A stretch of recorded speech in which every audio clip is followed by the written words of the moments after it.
What is up, and welcome back to another episode of So There's That. I'm your hostess doing the mostest, and y'all, it is the season 3 finale from season 3, episode 10, Revelations, chapter 2. What a wild ride. What a finale. So many loops closed, but so many brand new ropes with the loops bust wide open. Questions after questions after questions, answers after answers. But if you weren't already tracking, MGM Plus has renewed for another season 4. Filming will begin in Nova Scotia in 2025 with a premiere year in 2026. No set month or date at this time, but congratulations to everybody with the From cast. Thank you, MGM Plus, for just renewing it. Thank you for everybody who's tuning in and getting those numbers up. It is the #1 watched show under MGM Plus Studios. So shout out to the Family for doing what we always do, and that's show up and show out every single week. I'm super duper excited. Now, with that, this episode, Lord and Savior Jesus Christ, so many things, right? So there were so many things that I was guessing throughout the season that was like good guesses but wrong, and then there were some things that I was saying in jest, especially like running my mouth on Twitter, that ended up being so right that I was just like, wait a minute, what?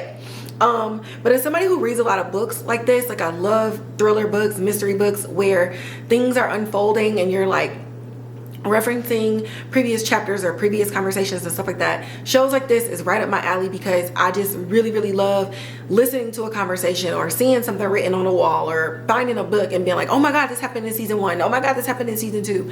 And then going back and watching those episodes and connecting those dots. That is what this show does. And also, again, I keep saying, y'all keep skipping through the title card.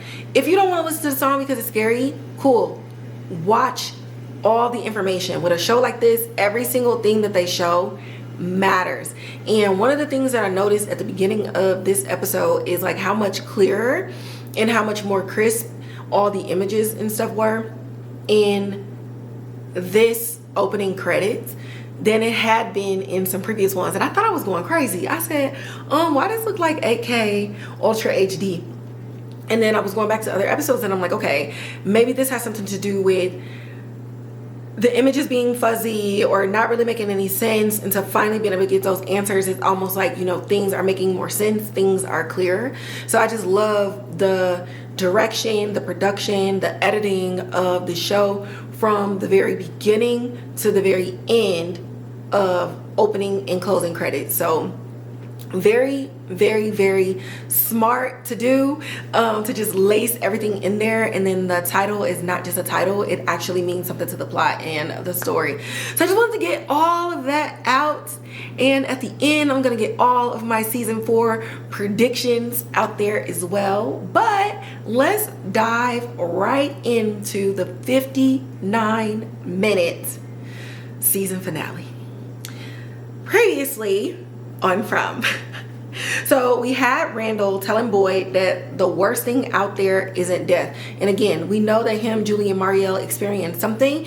And Randall has been saying for the longest time, especially since he got trapped, like, death is the easy thing. And it might be something that the rest of y'all are scared of, but there are worse things out there. And we've been getting more and more hints at these implications with everything that he's been going through specifically. We also finally got Julie telling her mom what actually happened during her blackout, and that it wasn't a dream or anything like that. And she actually saw, and well, not saw, but heard Tabitha and Victor back in season 2 when they were underneath the tunnels.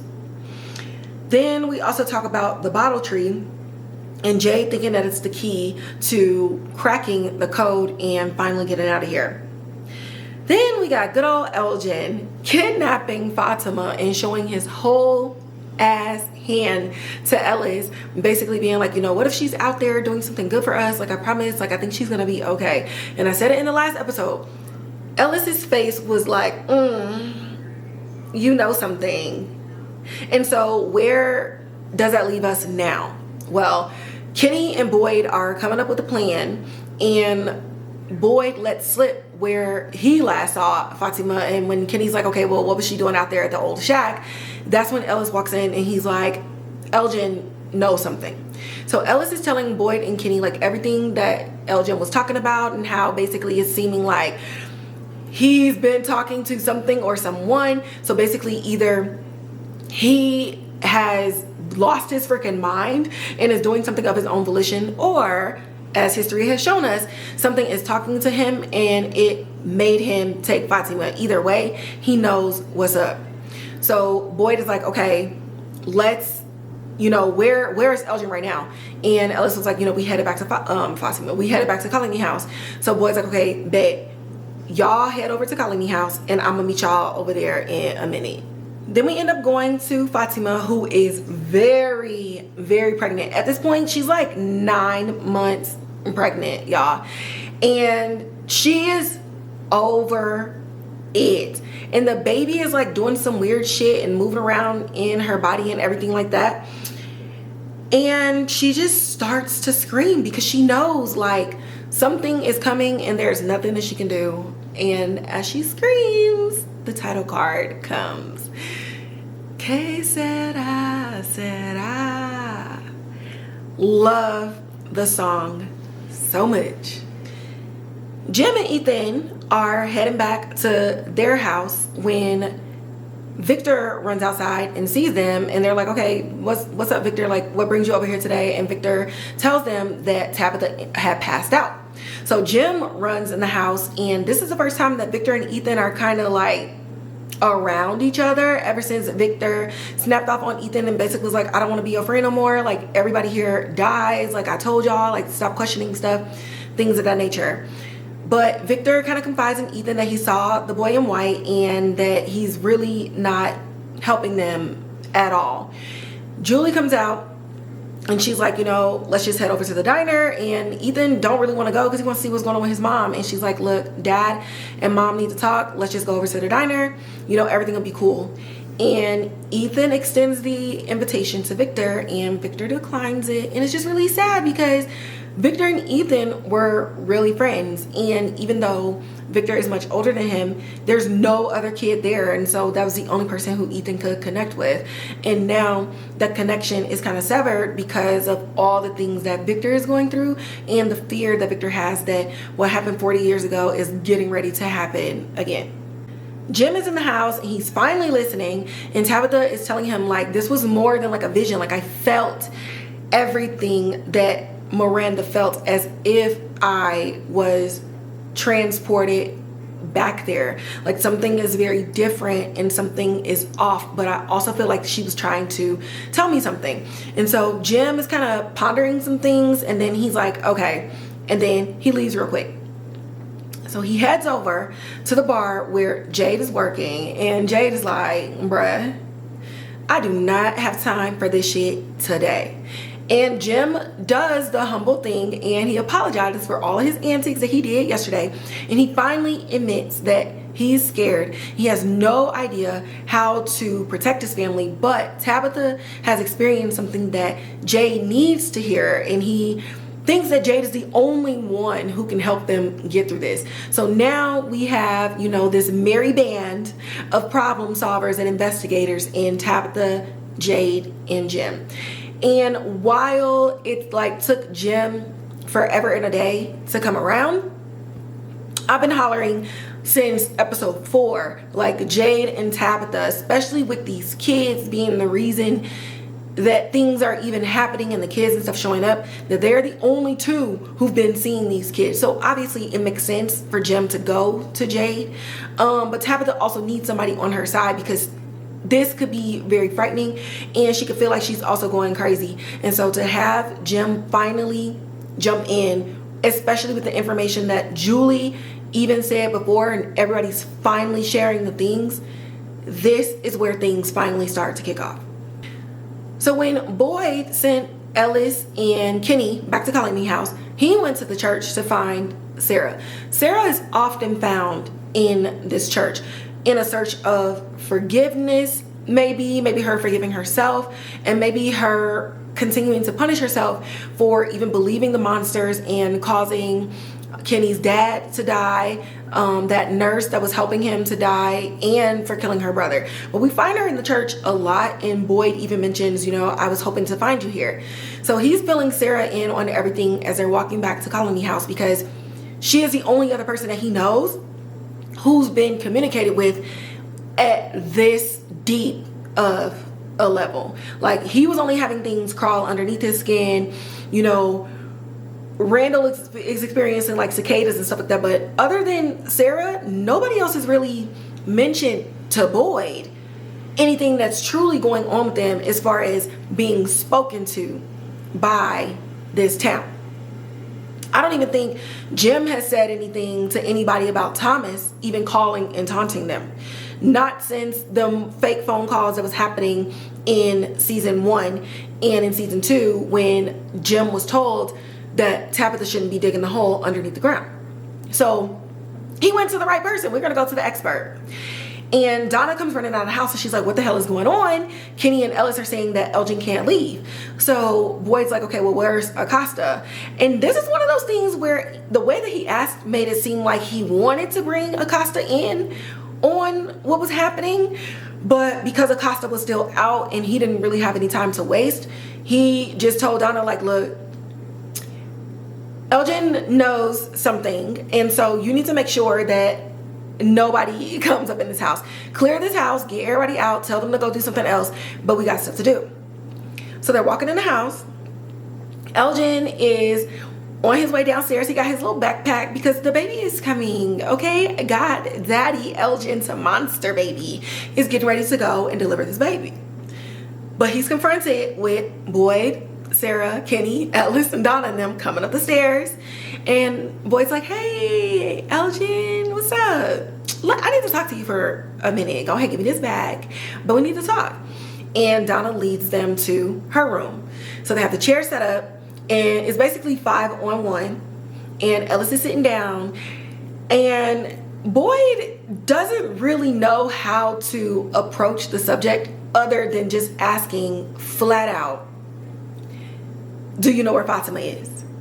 And instantly, which I'm sure he already had some inkling, but instantly Elgin's just kind of like, look, she told me not to tell y'all where she at, and it just goes downhill from there. So Donna is like, who is she? Like, what are you talking about? Like, who are you talking to? And he says, she's an angel. Now, throughout this entire episode, with all of them in the room, Elgin likens the kimono lady to being an angel, to the promises of her being able to get them all home. And they're trying to tell him, like, bro, this is not it. Nothing here is wishing us any good. This is a disaster, and you need to tell us where Fatima is. Like, they're not here to help. And Elgin likens it to the prophets of the Bible, where messages were being sent by God, by Jesus, and only a few people believed and the masses did not. And he's like, we just got to believe. We just got to be patient. And Donna obliges him, and she's like, okay, even if, let's say, this baby is the savior, that's going to be for months. And Elgin's like, no, like, the baby is about to be here soon. You should see how big her belly is. And he's just so excited, and Ellis loses it at this point. So this whole soft, like, good cop, let's appeal to the innocent nature within Elgin just goes downhill when Ellis attacks Elgin. Boy gets everybody out of the room. He's like, y'all need to go downstairs. Kenny, watch this door, okay? And he asks Donna, where do you keep the tools? And so they're all like, no. And he's like, no. Where do you keep these tools? Because Sara already said he has bought into it. If he believes that what is talking to him is going to free us, you're never going to get the answers out of him. So Sarah's on board. Like, hey, we got to do what we got to do. Because I've been here before. I fully believed, and it caused people's deaths. And it wasn't until after the town got what they wanted from me that I was able to see beyond the veil, that they used me to continue the purpose of whatever they need from us in the first place. So Boyd goes to the shed after Donna tells him where the tools are, and he is out there having an ethical and morality crisis when Father Khatri shows up. And it's so funny the way that Father Khatri has posited himself against Boyd, calling him a hypocrite, saying, you know, you didn't do anything to Fatima when she killed Tilly, you didn't even blink. And Boyd's like, this is different, like, she's my family, this, that, and the third. She wasn't in control of what she was doing. And Father Khatri was like, okay, so why can't you give that same grace to Elgin? You know what is happening to him. You know that he's under the same influence as Sara, as Fatima, and yet you're willing to go through this. You said that this town and the monsters will not break you, but if you do this, they will have won and you will be broken. And I thought this was an interesting position to take, especially since in season 1, when Frank didn't do what he was supposed to do and his family died, Father Khatri was the one that urged Boyd to continue through with the box, even though Boyd didn't want to, and ultimately Frank chose to go in the box. It was Father Khatri's idea to move forward and to tell Boyd that he needed to enforce the law to some degree, otherwise people could do whatever they want. But in this episode, you finally get to see that Father Khatri is the voice of reason in Boyd's mind that was keeping Boyd connected to his own sanity and his own morals. But now, given the situation, given that it's his daughter-in-law, he's abandoning all of those morals in the wake of what's to come. So Jim had brought Jade back to the house, and Jade is going back to the law of thermodynamics and the exchange of energies. So he's kind of throwing out some of the theories that he had before, but he's saying, you know, if she tried to tell you something, or if you felt what she did, then maybe at some point or in some place here, your energies and her energies align so that you can exist at the same time and at the same moment. So he asked her, where did the little girl appear that ended up taking them to the cellar in the first place, where Tabitha ended up finding Victor? And she says it was out by Victor's truck. So Jay's like, okay, y'all, let's go back out to the truck and let's see if we can kind of recreate something, or to see if she shows up to us so that we can finally start getting some answers. So Jade's mind is running a million miles a minute, but he seems to be saying something that I would say, and it's like, okay, if this is where it occurred and we're talking about energies, let's go back to where all of the energies aligned and see if something pops up. So they make it back out to the truck, and just in the conversation that Tabitha and Jade are having, we see that Jim just found out that Jade can also see these kids. So he's kind of like looking back and forth as Jade is talking about when he was underneath the ground and he saw the kids and stuff like that, and he looked up and he saw the symbol, and that's when Tabitha says the roots to the trees. The kids were sacrificed, and in all of their hopes, they poured their hopes into the roots, and the roots became the tree. And so that seems to be the information that Jade didn't have up until this point. And he's pissed because he's like, what the hell? If you really wanted this puzzle solved, instead of just showing up yelling out on cooey some shit that we don't even understand, you really could have just pieced all of this stuff together. So Jim is like, you know, Jade, calm down. Jade's like, hell no. So he's just screaming out into the void. What do you want from us? You want to be saved. We're told to set you free, and yet you continue to do nothing. So what we're gonna fucking do, we're gonna sit here until you bring your asses back out here and speak a language that we can actually understand, so that we could put all of this together, because you are driving me nuts. And I understand why Jade is pissed, because Jade has been getting haunted ever since he came down from his high, when him and his friend crashed into the town in the first place. He's been seeing Jasper, he's been seeing this symbol, he saw the kids strapped to the stones underneath the ground and all these other things, but it's just been bits and pieces and bits and pieces. But now that he's with Tabitha, we're finally putting a little bit more of the puzzle together, but they need something else. And in this moment, I thought it was really cute, and more like a olive branch, or like another olive branch, when Jim asked him, like, okay, so do you feel better? And he pouts and he's like, hell no. So he has his moment. They take a breather and they're inside of the truck and they're just going over everything and all the information that they have and really putting it back together. And they're going back to the bottle tree and what the numbers mean, the backwards numbers. Why is it repeated? Why are there duplicates and stuff like that? And Jim is like, okay, well, did you think about this? And Jade is really frustrated. He's like, I thought about this. I thought about that. I thought about years. I thought about birth dates. I thought about law of thermodynamics, physics, all types of things, like anything she could think of. And Jim was like, well, isn't there 12 notes like on a scale?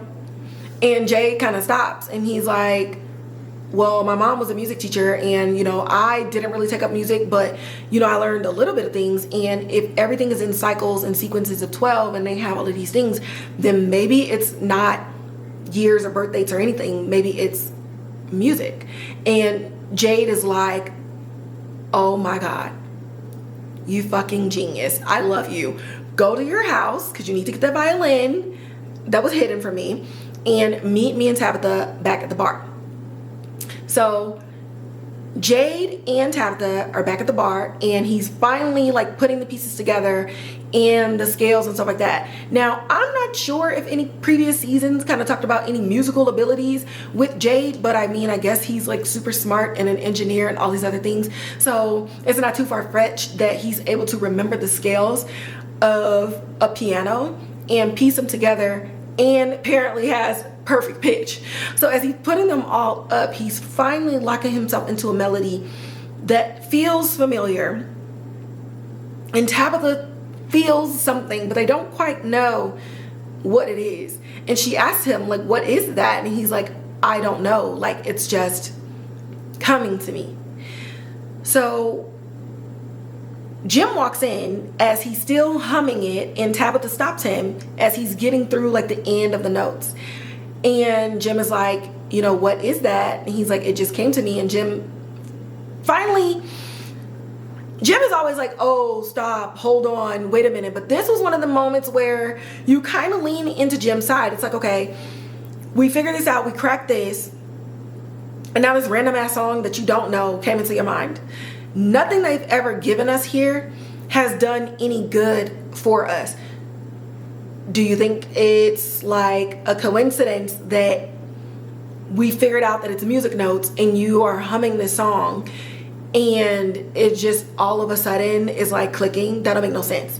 So Jim's like, look, Jade is like, look, give me the violin, we finna play it and see what's up. And Jim's like, hell no, you're not finna play that shit here, boy, are you crazy? So Tab's like, okay, let's meet in the middle. The babies came to us at the bottle tree. These visions have been connected to the bottle tree where the kids constantly show up. Let's go to the tree and let's play the song, and that'll at least keep some danger, if any, away from the residents of the town, and we can just kind of contain it in this space, which makes sense because Dale got harmed at the bottle tree, but Tabitha and Jade haven't really been harmed at the bottle tree. So it's kind of some good logic that she can trust that nothing bad will happen per se if it happens where she is most connected to the children, because the children haven't tried to harm her or Jade. So I'm like, okay, I'm tracking this, I'm with you. Meanwhile, back at Colony House, not Jade. There's so many things happening in this episode and so many names in my brain right now. Boyd got all of them downstairs. Kenny is, maybe we should talk to him, whatever. And Boyd's like, Kenny, I love you. Go downstairs with the rest of them because I got this. Anything that happens is on me. So he's trying to take the responsibility of what he needs to do away from them. But that doesn't really transfer the responsibility because they're complicit in what you're doing. Donna, very much so, on his side. She doesn't want to be, but she's the first person to pipe up when he says, nobody is coming up these stairs. And she's like, bet, got. Boyd goes in the room and there is definitely an internal struggle. He's slamming down the tool bag. He's slamming down everything, taking everything out, making all of this unnecessary fucking noise because he's hoping that the sound and the intimidation factor of what could happen will scare Elgin into telling him what he needs to know. And Elgin is like, you know, you don't have to do this. We just need to wait. But I also cannot tell you a thing, Boyd. Like, please understand. When the camera goes off. So the camera goes off and it's a picture. And it's a picture of a house. And Elgin's like begging to know what's in the picture. And Boyd is livid at this point. So now he's slamming stuff more frequently. He's laying all the tools out on the table. He has a file. He got some rope. He got a hammer. He got some pliers. He got all types of things. And he's genuinely angry at this point. So he's tying up Elgin, and Elgin's like, you know, this is how she communicates, this is how she talks. Like, just tell me what's in the photo. He's like, okay, you want to know what's in the photo? It's a picture of the retirement house that me and my family was on my way to before we got stopped by this fucking tree. And Elgin's like, see, like, she's telling you the life that you could live. Like, you know, just believe it and just trust it and stuff like that. And Boyd looks into Elgin's eyes, and the realization is just crystal clear. And he tells him, you know what, Elgin? I understand that you can't and won't tell me. And you have to do what you have to do. And I have to do what I have to do. And he grabs a hammer and Father Khatri appears. And he asks the question facing Father Khatri in hope, even though the question is directed at Elgin. And he says, where's Fatima? And Elgin is like, I can't tell you, man. I can't tell you. And so he's like, okay, put your hand on the table. And he's still looking at Father Khatri. And Elgin's like begging, like, please, boy, please, you don't have to do this. You don't have to do this. And he grabs Elgin's hand and he cracks his fucking knuckles with the hammer. All you hear downstairs is just screams. And they know what needs to be done. And they're not going to stop Boyd at all. So Acosta comes in the house and they're like looking all startled and stuff. And she's like, you know, we didn't find anything anywhere when she hears the noise. So she runs upstairs, and for the first time, we hear her first name get called by Kenny. And he's like, Danny, wait. And so they're running upstairs and he's like, Danny. And she busts into the room. Elgin's hand is all fucked up. Boyd is like, what the fuck are you doing in here? She's like, what the fuck are you doing in here? And everybody's coming into the room and she's like, no, this ain't even the way. Like, what are you doing just in here torturing the kid? And he's like, everybody get the fuck out. And so he sends everybody back downstairs and he's saying that he's gonna explain.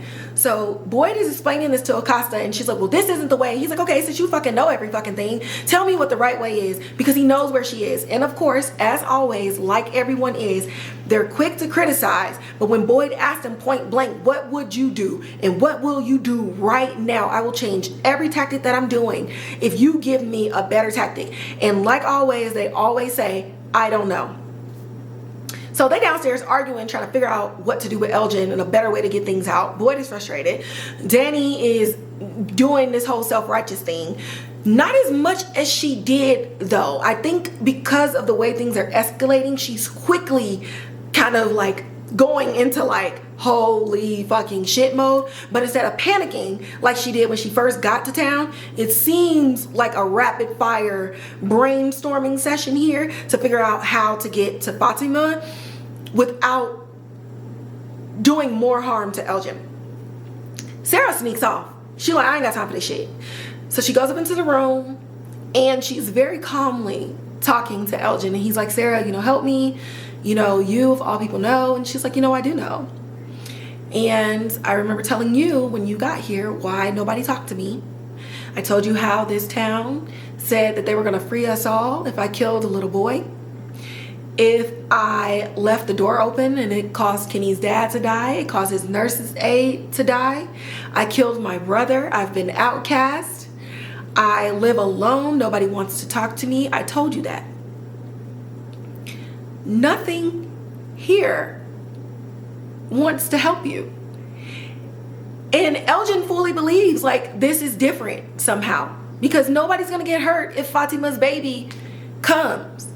And Sara's like, listen, I know that you're not gonna tell me anything, and that is okay.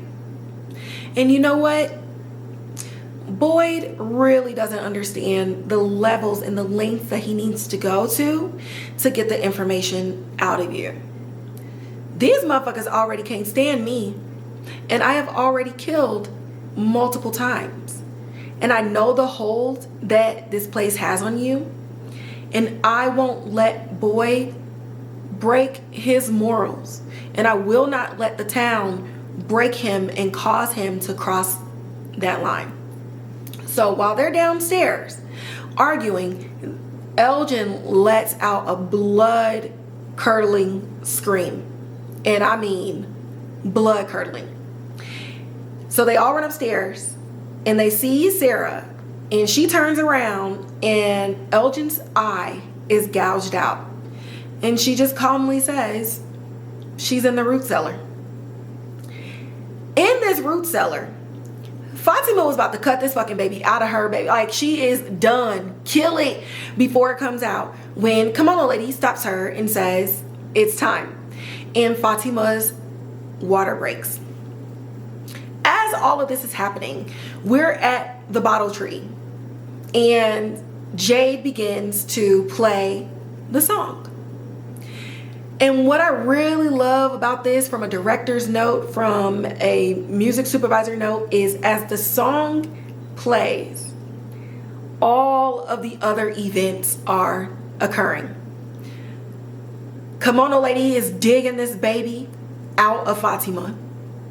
Kenny, Boyd, Ellis are running to the root cellar at that moment in time. And it's this beautiful music that is the center stage to everything else that's happening, to the crux of this entire pregnancy for this entire episode. Kimono Lady takes the baby and she goes deeper underground to the place where Fatima was trying to escape to a couple of episodes ago. So they hear Fatima in there screaming, and they realize that there's a trap door behind it, and so they're pushing it open. They see it, they see Fatima, and she's like, she went underground with the thing. So Boyd is like, Kenny, Ellis, get her back to Colony House right now. He has to go underground and see what the hell is going on so that he doesn't get blindsided again. So he's trying to observe and figure out what the fuck was all of this for, so that they can better prepare, because right now they have been behind the ball ever since the storm in season 2. During this time, the children start to come to the call of the song.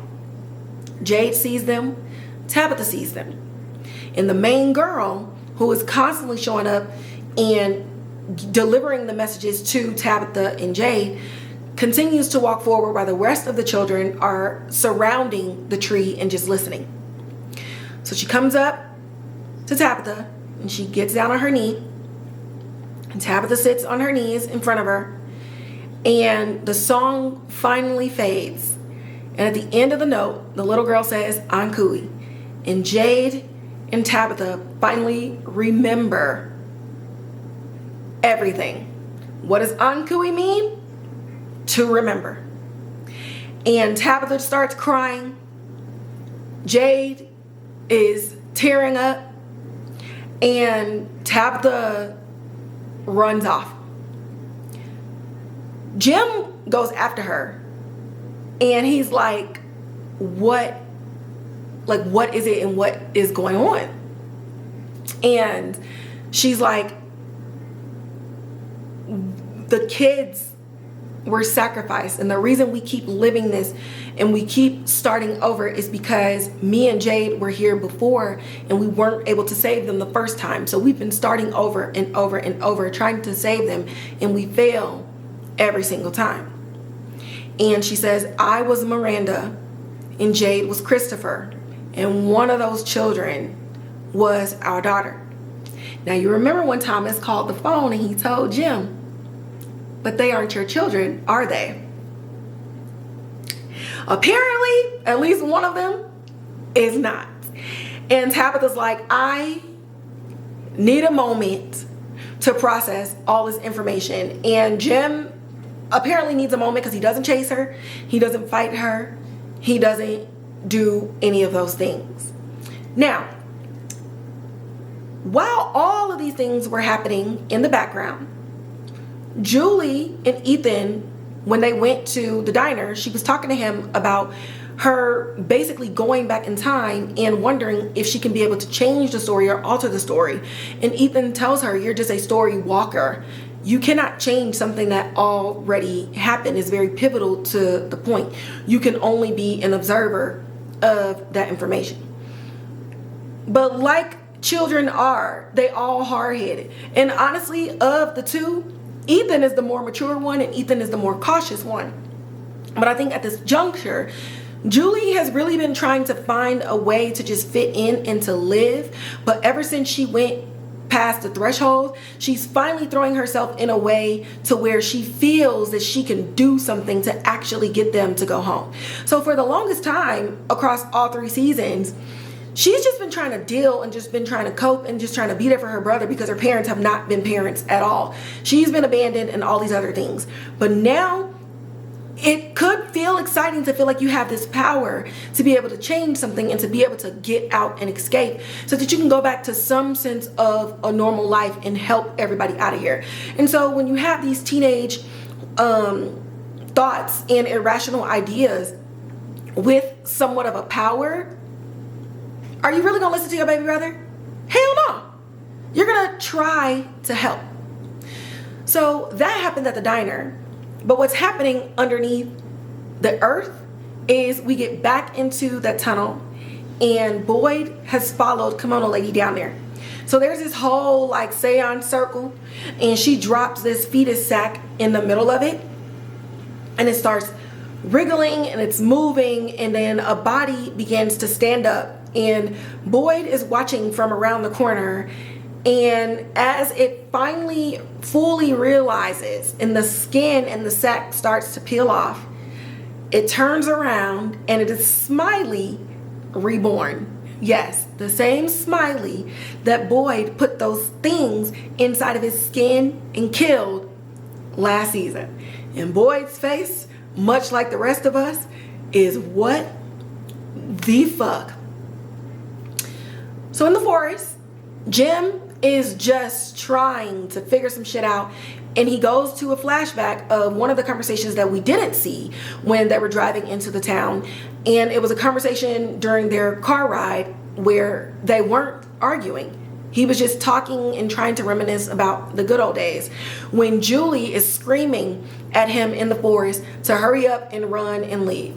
But we see a Julie that we've never seen before. She got a bob, she has a 3 slash marks across her face and she's like, Dad, I tried to stop it and this is the moment, please just leave, just leave, just leave. When a monster in the daytime in a yellow jacket, the same tall ass white man in a yellow jacket that we've been seeing in all of these pictures is appeared and he's coming out and Jim, is telling her go back to the town or whatever, even though he notes that she looks a little bit different. And he's walking up and he's like, that was a beautiful song that Jade played, huh? He plays very well. And Jim is trying to be a hero. I don't know why. And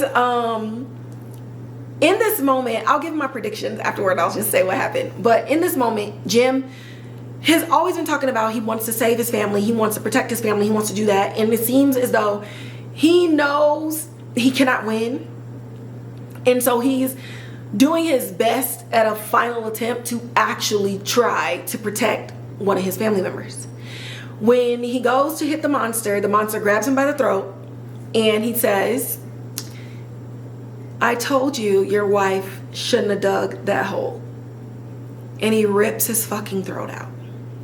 So there's that. The season 3 finale of From Revelations chapter 2. My Lanta. So I'm gonna just get into some theory and some predictions because that's kind of where we are. So I've been saying that Marielle has something to do with some of the other deaths in this town. While Julie maybe saved Boyd and saved and helped Victor and her mom get out of them tunnels, I think that Randall and Marielle experienced something different, and I fully believe that Marielle participated in the death of someone, which is why she refuses to say anything about it. I don't know that Randall participated in a death so much that he maybe went back to his own death back in time. I think they all experienced something very different, but I think Marielle is a murderer in her past life. 100%, you're not making me like think otherwise. I think Marielle is a murderer. 2, a lot of people have been comparing Henry and Jim, Ethan and Victor. With Tabitha saying that her being Miranda and Christopher being Jade, let's say that Miranda did get trapped in there with Eloise and Victor. Henry remembers having 2 kids. So let's say that Eloise and Victor are Henry's children with Miranda. Is there a third baby? Is the third baby Julie? Because she mentioned they had a daughter. She didn't mention a daughter and a son. So when Miranda got trapped in there with Christopher, because they had been in there for so long, did they just develop a relationship like one would, like Fatima and Ellis, and they just had another child? And is that child the one Ankui girl that keeps coming up to her personally, and the one that sat in front of her in front of this tree and told her to remember? I think that is their child, but it makes me wonder if there is a third kid out there. Next, if we also believe that Henry is Jim, and I've been saying something is very different this time. Henry wasn't supposed to come back when Tabitha came back. If Henry is Jim, then does that mean that they cannot exist at the same time, and that is why Jim had to die? Because if they both exist, more answers are to be found out. And as we saw with the man in the yellow jacket, what did he say? Knowledge can be a dangerous thing. They weren't meant to find out, and they were not meant to remember at all. Miranda had Victor drawing all of those things to remember. She had all of those things to remember because every time they reset, they forgot, as we just found out in this episode, and as a lot of people have been speculating correctly, which is why Victor didn't draw it. So did they wipe Victor's memories before it being drawn, or was he so traumatized that he couldn't draw it in the first place? But now Jade remembers, Miranda remembers, Jim is dead, but they at least remember. And now the monsters in next season have to work double time to get them to reset and to get them to unremember all over again. Will they do that? I don't think we can do that at this juncture. The creators of From already said they have a 5-season ending, so I don't think a reset will necessarily happen, but I do think we may go back to the beginning with new scenes to fill in the gaps in all of the questions that we would have had in season 1 thus far.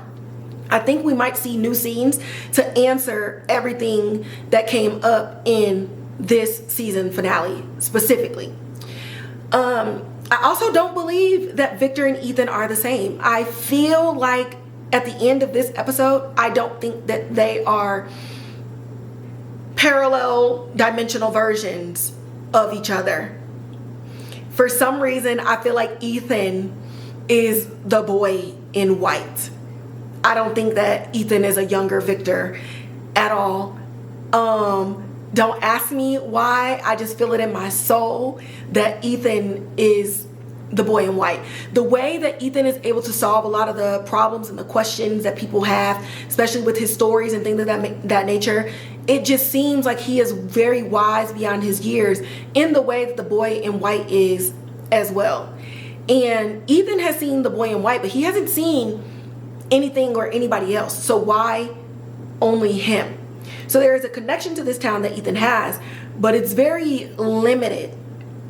But the things that's happening with Julie, the things that happens with Victor, and all the other things that he's able to explain, he just has a knowledge of it through the stories that he read as a kid, or that his mom read to him, that is just different. And I just had a thought, because Tabitha was reading all those stories to Ethan. Then were those stories, and Ethan having that knowledge, were those stories that she read that Miranda read to her own kids? Oh my God, so many questions. I'm so excited for season 4. And then Julie. So a lot of people are saying like this is future Julie. Who knows? I'm like, it could be future Julie. It could be past Julie. She said that she needed to prevent this from happening. So who is Jim to the story? Because right now I just feel like he doesn't fit, and that's why he had to die. But if she saw this and he died in the past, then who is Jim? Really? He doesn't get any visions. Yeah, he got taunted by the monsters, but they could do that to anybody. He wasn't really connected, and he wasn't really buying into everything that was going on in the first place. So why did he have to die? Him, of all people. That man in yellow could have killed anybody. Then, the last thing, I think that the man in yellow, and I think there's other daywalkers like him, those large ass talismans that was at that damn hut that Jade ended up taking apart to get Christy out of that bear trap, I think it was to keep them locked in there. So I think that the man in yellow and the others were trapped in that area, and when he disturbed that place, it set all of them free. I still think that them getting free will still be integral to them escaping, or at least cracking the code of what's to come. But I don't believe that there will be another reset. I think that when we get into season 4, we're going to see some flashback stuff to kind of fill in some gaps. But Jade and Tabitha, even if they try to reset them, I think they will have Ethan and Victor and anybody that they can draw and write and hide the information where they can find it, if the town decides to wipe their memories and start them over all over again. Because that was the biggest thing with Victor. We have to remember, we have to remember, we have to remember. And they need to be writing this stuff down, much like the messages in the bottle trees, which is what I think Christopher and Miranda were doing back in the day. It was a discreet way to get them to remember in the future, but they're gonna have to be more obvious about this, because it took way too long to figure out that the numbers were music notes. Then the fact that it was 12 in season 1, when Jim was kind of trying to figure out some things adding up to the number 12 had already popped up in season 1. So they were circling this information for a couple of seasons, and it finally came to a head. I don't think with 2 seasons left, we can circle that long anymore. I think we have to move forward with what it means for Smiley to be back, and if there's actually a way to kill these monsters, or if every time they kill them, will some other random woman be pregnant. Y'all, I can't believe this is my last Sunday talking about From with y'all for another 18 months minimum. That's crazy. That is crazy. I am so sad. My Sundays are gonna have to be taken over by another show. And I'm gonna miss everybody on the timeline, but it's cool because in 2025 I'm running it all back, and we all gonna reconvene so that we can get through our withdrawals. You know, gotta hang out with the Fromley for a Fromley reunion and everything. Y'all know how it is. But yeah, wow, it's been so fun. It's been such a pleasure to not only just create and develop a community online with the Fromley, but also working with MGM Plus, having conversations on the timeline with Harold, with Liz, with Elizabeth Moy, just watching Scott McCord just absolutely blow the acting out of the water this season. And what doesn't mean that they hid Acosta's name until this point. Who is Danny? Trust and believe, I'm going back in season 1 and season 2, and I need to know if somebody in this town is related to her. Because why did y'all hide her name this entire time, and then you revealed it in a very quick and very emotionally heightened scene in the show? Who is she? Who is she? So I need to find out who she's related to. And when I do, I'm throwing it on a timeline and I'm gonna be speculating. I'm doing that before the end of the year, baby, because I need to know. Danny means something. And I hope it don't mean something in the future. I hope it means something in the past. And with that, we are gonna wrap up this episode. As always, leave your theories in the comments below, okay? Like, share, subscribe, hit that notification bell. If you have people who don't like watching YouTube videos, send them the link to the Spotify as well as the Apple Podcast of the same name. You can also follow me on Instagram at So There's That Podcast, where not only I talk about this show, but I also talk about other shows and things of that nature that's coming out that I don't even talk about on the podcast at all. So go ahead and follow me there. And again, if you want to know all of the crap that I be talking, find me on Twitter at KeyvonShe, and you can also find me on Blue Sky at KeyvonShe. And with that, I will catch y'all in the next podcast.